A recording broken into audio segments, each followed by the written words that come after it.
Tefl-Dude. He is the Tefl-Dude. He is the Tefl-Dude. Jack-a-dude.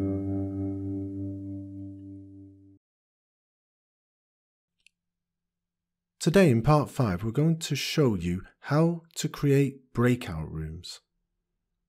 So here I am now as the teacher and I want to create a breakout room. Please remember that in these breakout rooms, the students cannot share their screen. So here is one or two things you need to do, because I always want my students to share their screen so they can focus on the activity. At the moment, if you look over at Banjo's screen, he cannot share his screen, nor can any of these people. But I can simply click on this icon of the microphone and make him a presenter. Now you can see on his screen that he can present. However, watch what happens when I help them to join a breakout room. So we're going to make a breakout room, and this is how you do it. Now I've got 5 people, so I'm going to make 2 breakout rooms. And I want to do it automatically. So let's create those rooms. And there they are. And if I want to check who is in which room, I just click on this icon and I can see Banjo is with A. Callister and A.T. Callister. Now, all I have to do is start the rooms and they will be taken into that room whether they like it or not. So over to my screen in Banjo, you can see he's being told he's going to be automatically moved to this room. And on the page, he has a new window. And with him is A.T. Callister and A_Callister. So Banjo has these new people that he can talk to. However, if you look at his screen, you can see that he cannot share his desktop or anything. So what you need to do as the teacher with these 2 rooms, but you only have to do this once, you have to go into those rooms and make everyone a presenter, and that will stay that way for the duration of the lesson. So I'm going to go into Banjo's room, join the room, and it only takes a second to do this. I go in, you can see they're all attendees. Now what I do is simply click on these 3 buttons, go to meeting options and say everyone can present. Save. And now you can see, yes, I'm in the room with them, but you can see that everyone there now can present. Now I can leave the room and they still have the ability to present. So what I need to do is go into the other rooms and do the same thing. And as you can see over here,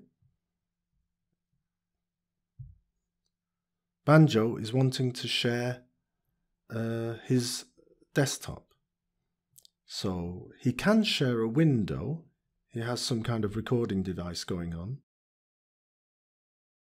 But also he can share the room and he can share, I believe there is a PDF that he opened before he joined the room. There'll be another lesson on this of how to share things. So he's going to share that with us. And as you can see, Banjo's sharing. I can't see because I'm not in that room. So I'm going to join the room where Banjo is, just to see how his sharing is working.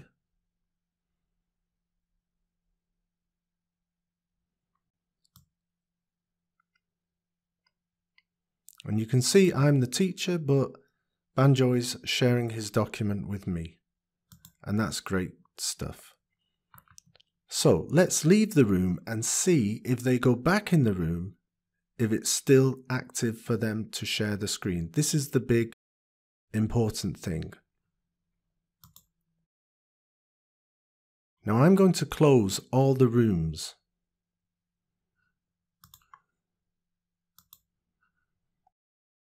Now whether they like it or not, they will all come back to the general room, which I will resume.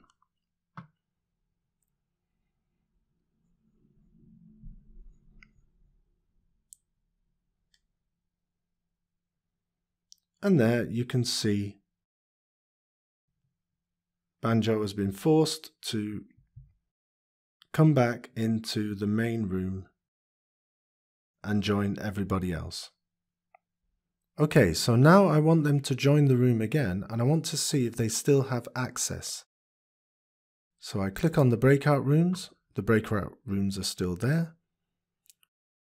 And I'm going to start the breakout rooms again. Okay, so now the breakout room has started again. And as you can see, it's really nice that in room 1, you can see that Banjo still has the ability, in fact everyone in that room still has the ability to share. So that will continue until you complete the lesson and end it. So you can move them in the room, take them out of the room. Now even while the rooms are active, if one person leaves the room, I can move a person from one room to another. So I could move Andrew_Callister, but unfortunately I can only do that once the rooms are closed. So if I was to try that, it wouldn't work. So what I need to do is close the rooms, and then I'll show you how I move the participants.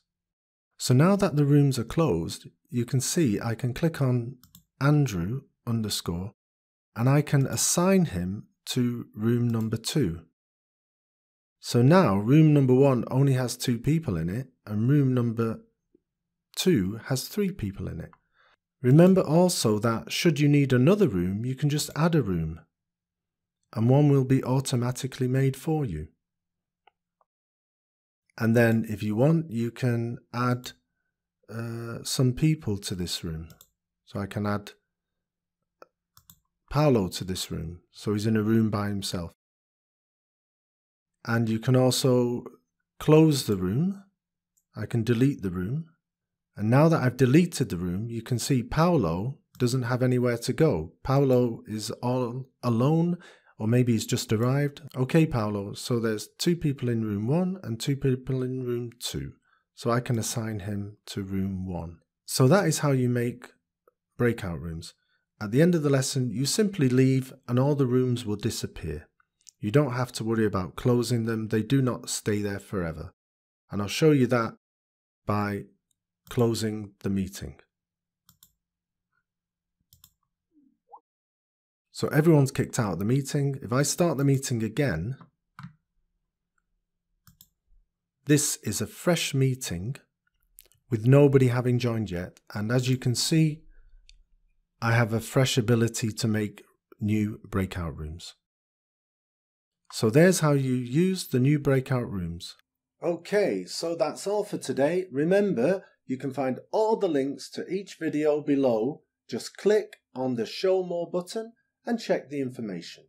Please remember to subscribe to my channel and give it a like. See you on the next video.